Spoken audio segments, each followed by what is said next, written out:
Welcome back to the Day's Adventure Podcast. I'm your host, David Visser, and this is episode 5 of the Woven and Courage series, The Code of Resistance.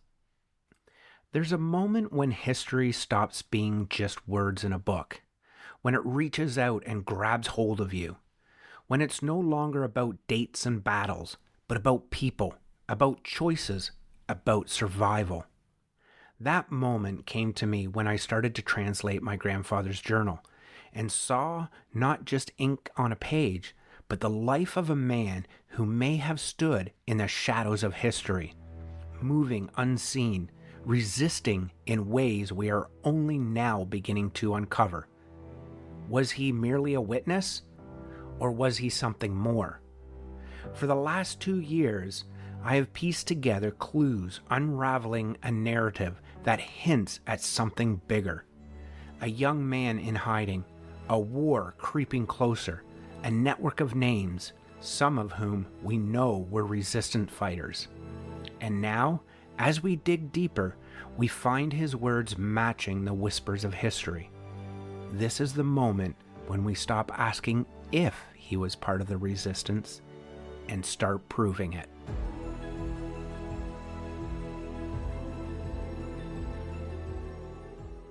The further we go, the deeper the mystery becomes. Mid-1944, the Netherlands is no longer a country merely under occupation. It is a battleground of resistance and survival. And somewhere in the middle of it all, we find my grandfather's journal, holding more than just memories.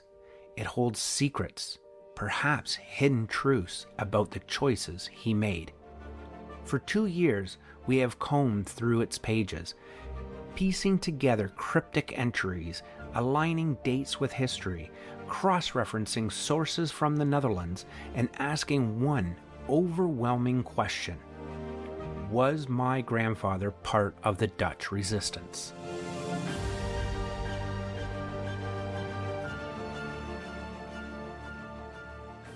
By mid-1944, the war had turned against Germany. The Allies were advancing and the Nazis were growing desperate. The Dutch resistance had never been stronger, and neither had the brutality of the occupiers. There was forced labor. Young Dutchmen were being rounded up and sent to Germany. The hunger winter was beginning to take shape, with food shortages crippling cities and forcing many to flee into the countryside in search of survival. The Nazi crackdown on resistance was ruthless. Informants were everywhere, betrayals were common, and executions were swift.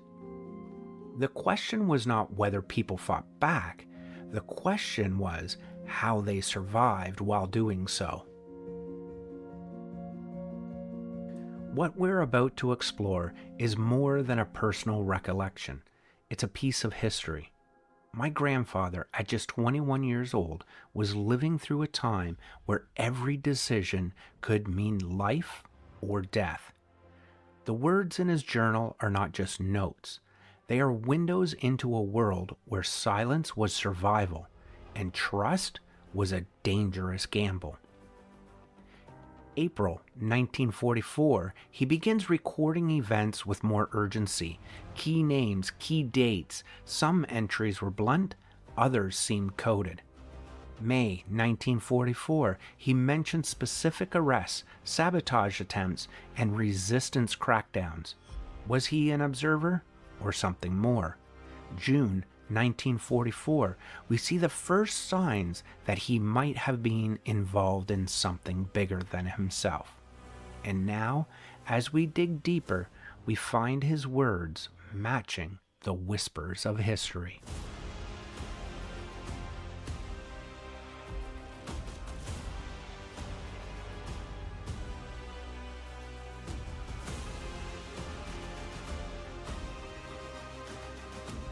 The Netherlands in 1944 was a nation caught between occupation and defiance. The Nazi grip was tightening, but so was the will to fight back. And in the province of Groningen, resistance wasn't just happening, it was growing. The region was home to multiple highly effective resistance groups, each playing a critical role in undermining Nazi control. Let's look at some of the most prominent networks operating in Groningen during the war and the boldest missions they carried out. Number 1. LO/LKP, the National Organization and Arms Resistance Group. The leader was Johannes Post, who was executed July 16, 1944. The mission? The raid on Groningen prison on December 8, 1944. The LO was responsible for helping people go into hiding, Jewish families, resistance members, and Dutchmen invading forced labor. Their armed wing, the LKP, was responsible for sabotage and assassinations. Number 2, the LO Groningen, the Groningen branch of the National Organization. Their leader, Sievenjaal Gravendal Talmans, arrested June 13, 1944, but survived the war. The mission? The Langweer Raid on July 14, 1943. Gravendal Talmans was one of the few women leading the resistance in Groningen.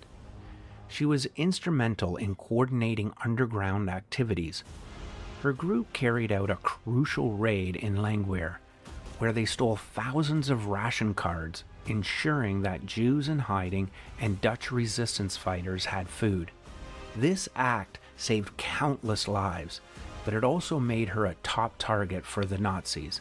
In June 1944, she was captured in Amsterdam and sentenced to death, but she miraculously survived the war. The third group was the RVV, the Communist Resistance, the leader, Jacques van der Kar. The mission? The assassination of NSB Mayor Johan van Dryer on November 1, 1944. The RVV was the most militant of the resistance groups, made up primarily of communists and radical anti-fascists. On November 1, 1944, in a bold daylight attack, the RVV assassins killed Johan Veldreyer, the pro-Nazi mayor of Bedum, a town near Groningen. The impact was immediate. The Nazis executed dozens of hostages in retaliation, and hunting down resistance members became a top priority. But despite the risks, the RVV continued their sabotage efforts, disrupting German supply lines and assassinating collaborators until the war ended. Group 4 was called Group 2000, the Coded Resistance. The leader is really unknown. It was more of a network organized through Christian Reformed church cells, operating closely with the LO networks. The mission? Coded Bible verse communication and intelligence sharing in 1943 to 1945. Group 2000 was a clandestine Christian Reformed resistance network, functioning as the eyes and ears of the broader Dutch resistance. They specialized in coded Bible verse communications, often using scripture to relay intelligence about Nazi patrols, raids, and Allied movements. Their network worked hand in hand with the LO, and their intelligence efforts were key in saving Jews in hiding, evading labor roundups, and coordinating sabotage efforts. Coded messages allowed them to warn about planned Nazi actions, often days before they happened. One of their most notable achievements was facilitating the rescue of multiple Allied pilots by providing accurate information on German patrol movements in the province of Groningen during late 1944. And this perhaps is where my grandfather's story crosses into theirs. The Bible verses found in his journal match known Group 2000's codes. His references to SD patrols and green police operations align with their intelligence reports. Was he a member of the Group 2000? Every page of his journal suggests that he was more than just a man surviving a war. He was woven into the very fabric of resistance.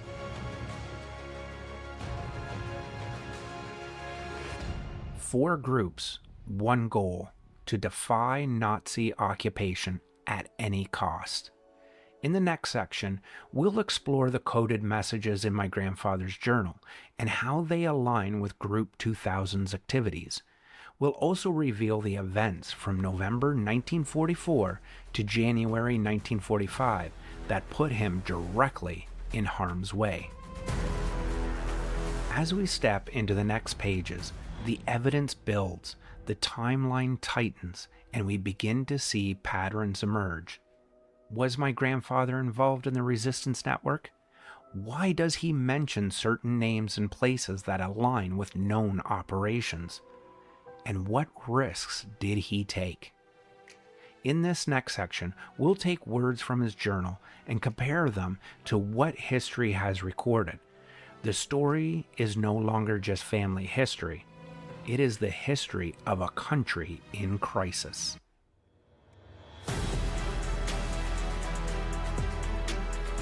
Stay with me, because the answers we find may change everything we thought we knew.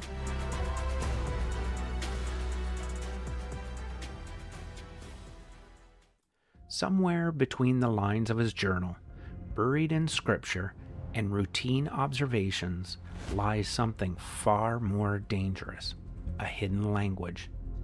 For a year, we have followed his words, cross-referenced the dates, and compared them to resistance movements operating in Groningen at the time. And then, a pattern emerged. Not just any pattern, but a method, a system, a secret way of communicating. A method that resistance networks like Group 2000 were known to use.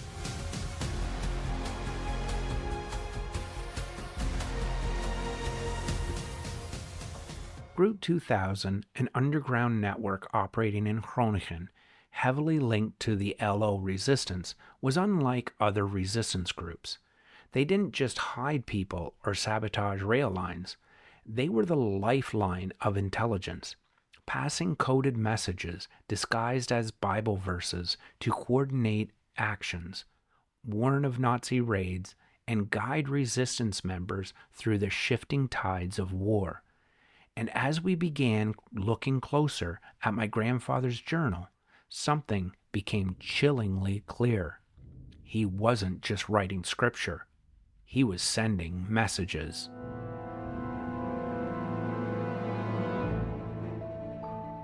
At first, the entries seemed simple, just scattered Bible verses referenced between daily notes and activities and information.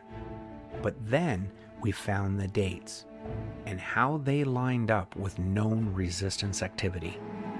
April 1944, a major operation in Groningen coordinated by the LO and Group 2000, moving people in and out of hiding.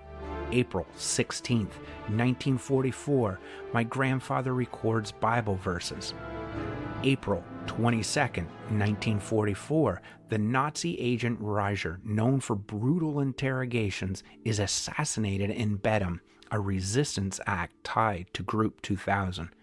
April 28th, 1944, a cryptic note, the SD in town, the refugee register being checked. These are not coincidences. This is a man leaving behind a breadcrumb trail, a record hidden in plain sight. And then another discovery, a name that sent a chill through me, a name that appears in my grandfather's journal more than once, a name that should not be there: Herman Herkels. For those unfamiliar, Herman Herkels was no ordinary man, and no ordinary photographer. He was one of the most notorious Nazi collaborators in the Netherlands. His camera was his weapon. He documented the deportation of Jews, resistance fighters, and forced labor conscripts, handing evidence directly to the Gestapo. His photos were not just records, they were death sentences. and my grandfather saw him. His journal doesn't say much at first, just an entry noting that Hercules was in town. But as the days progressed, his entries grew more cautious, shorter, more deliberate. And then he mentions other names. They weren't resistance fighters, but collaborators. Men who worked with the Nazis, helping them track down Dutchmen to send to German labor camps. Men who hunted the resistance, turning their neighbors, their colleagues, sometimes even their friends, for money, for power, or out of fear. And my grandfather was watching it unfold. Was he only watching? Or was he part of the resistance trying to stop them? Because the next entries suggest something more, a shift, a decision. Because suddenly, the words in his journals change. No longer just observations, a different tone, a different urgency. And in the coming pages, we see the first real signs of action.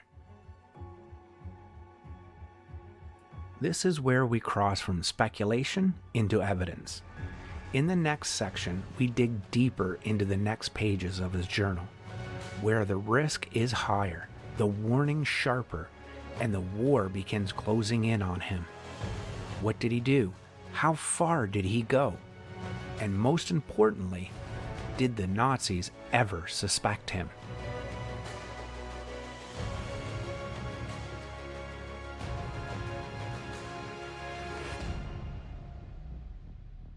As the war entered its final months, desperation set in on both sides. The Nazis, sensing their imminent defeat, launched one last gamble, an attempt to regain air superiority and cripple the Allied forces in Operation Bonaparte. But this wasn't the only bold operation unfolding in the final year of the war. The Dutch resistance was escalating its efforts, aligning their underground movements with Allied strategies, striking key Nazi targets, and ensuring that intelligence flowed through occupied territories. My grandfather's entries in his journal actually record the events on January 1st, 1945. Planes overhead, many, louder than before. The ground shakes, but this is different. My grandfather's journal makes a rare mention of air activity, something he rarely noted. But why? Because this was no ordinary air raid.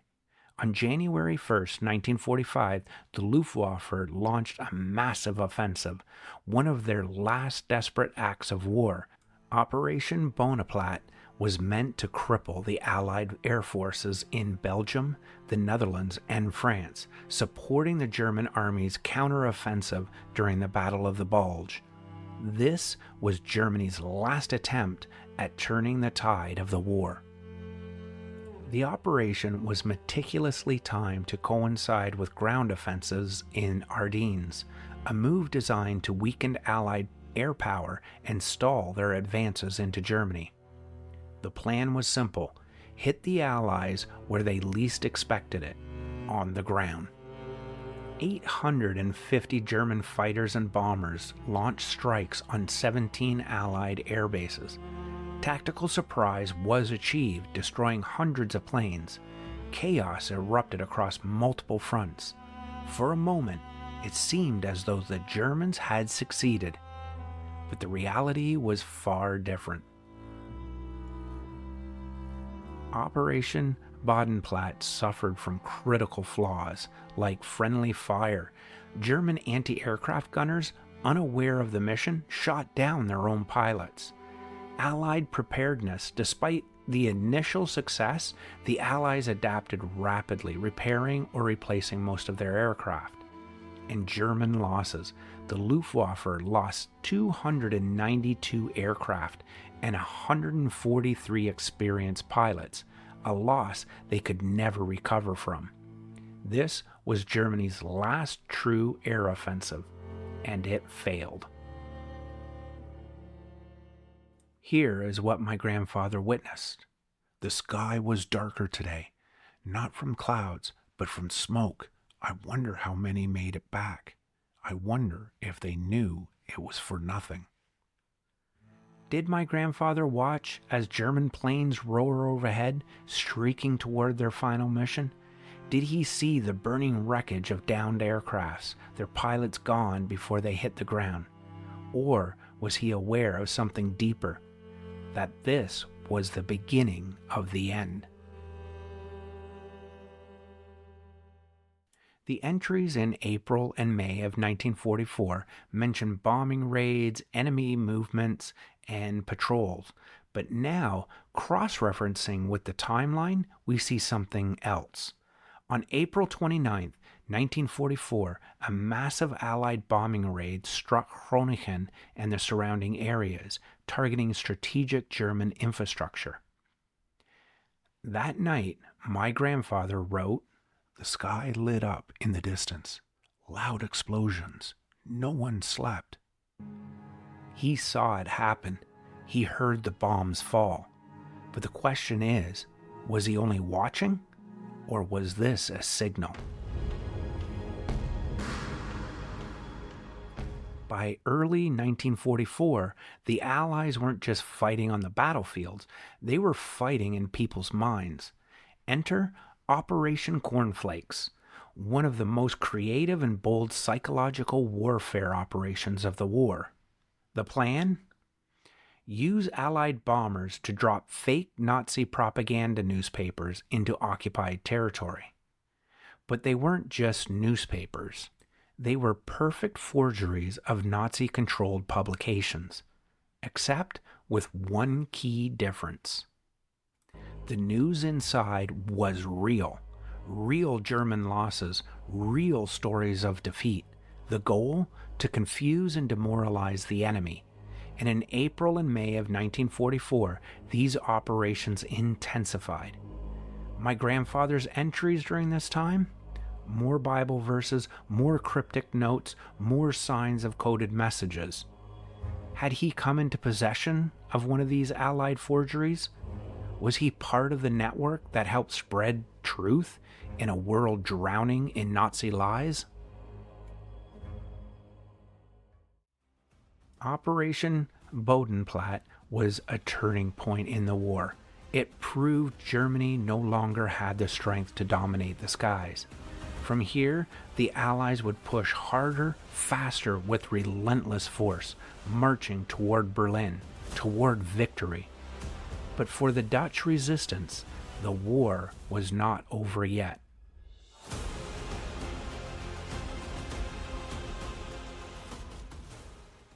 As Operation Bodenplatte shook the skies above and the Allied bombers darkened the horizon, the world around my grandfather was falling apart, or so it seemed. But if history teaches us anything, it's that sometimes the darkest days are when the most courageous acts are born. Because while German forces scrambled to hold on to power, while the Gestapo and the Green Police hunted for every trace of defiance, there were those who chose not to hide, but to resist. And it's here, between November 1944 and January 1945, that my grandfather's words change. No longer just observations, no longer cautious notes from the sidelines. His journal becomes something else. A map, a code, a call to action. As we open the next pages, we find a man no longer just surviving, but fighting back in the only way he could, through silence, through secrecy, through courage. This is where Woven in Courage becomes something more than history. This is where we find the evidence, in his words, in his steps, in his choices. Join me now as we turn to the next section, where his life and the life of an entire nation hangs in the balance.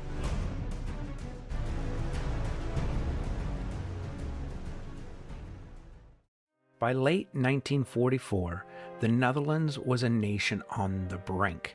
The once flourishing resistance was now under brutal pressure. The hunger winter had begun, famine spread across the cities, and even the countryside was gripped by cold, fear, and desperation. And in the middle of this darkness, my grandfather's journal's entries take on a new tone. No longer cautious observations. These were the writings of a man who knows every word he writes could be his last. His first entry in November begins plainly. November 4th, 1944. The blackout continues. Firewood is scarce. We trade what we can. We cannot hide.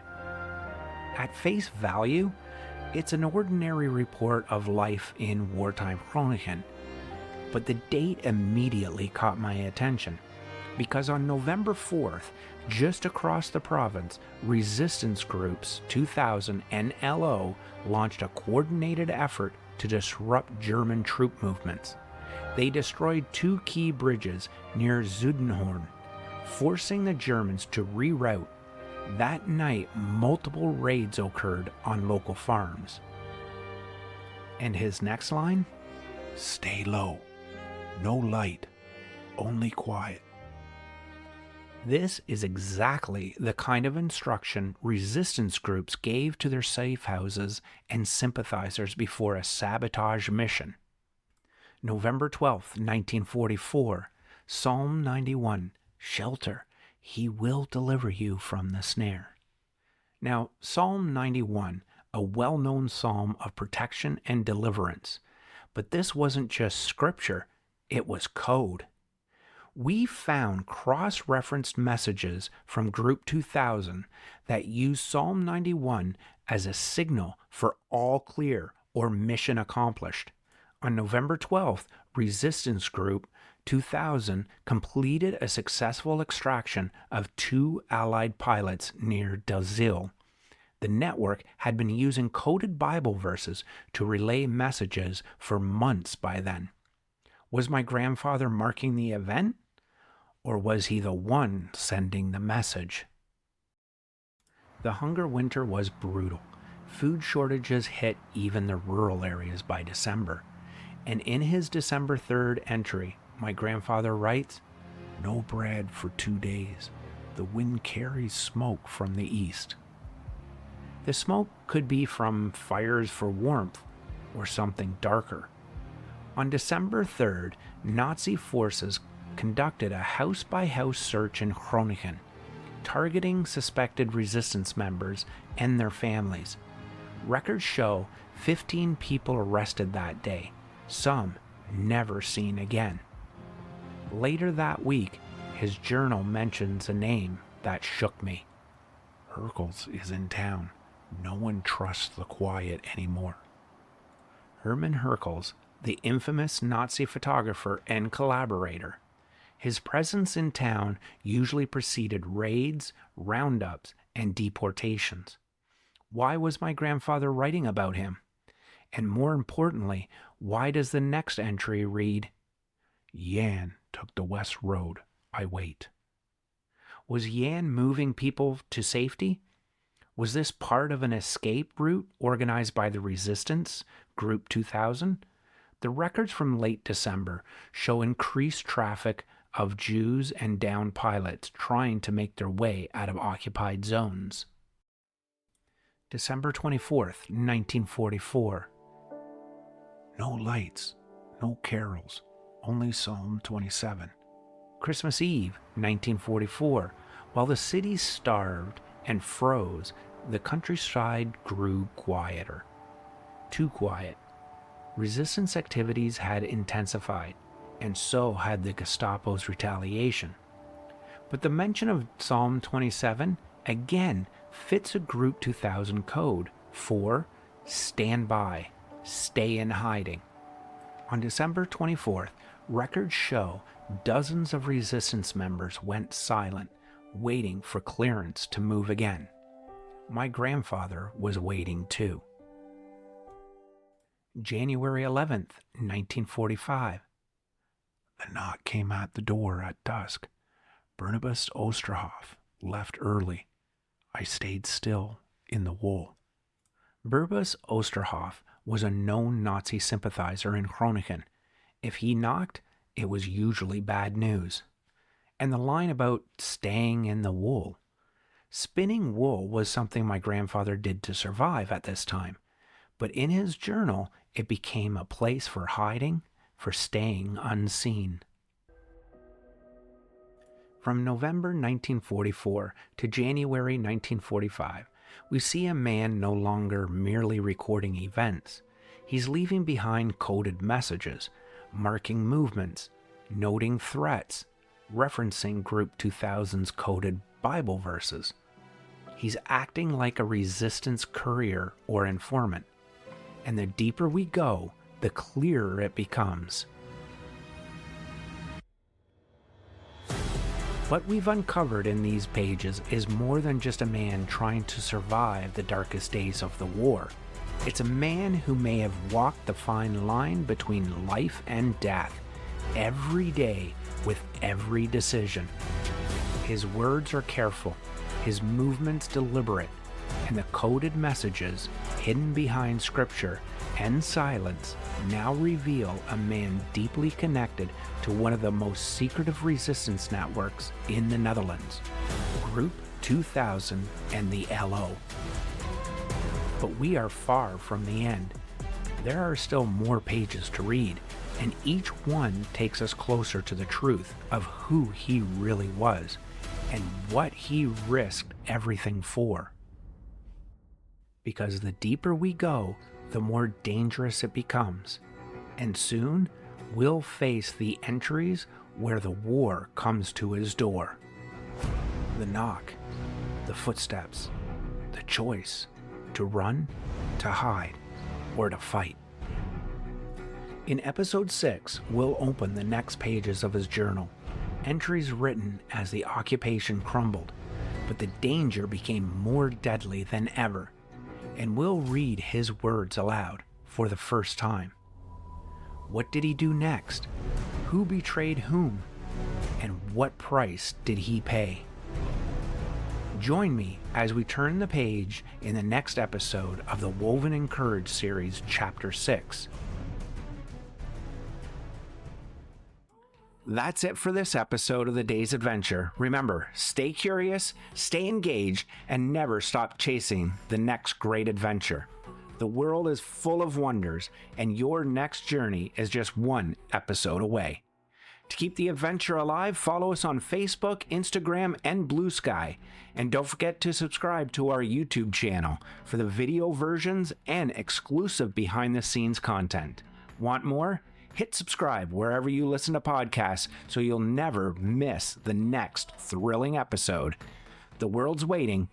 See you next time on The Day's Adventure.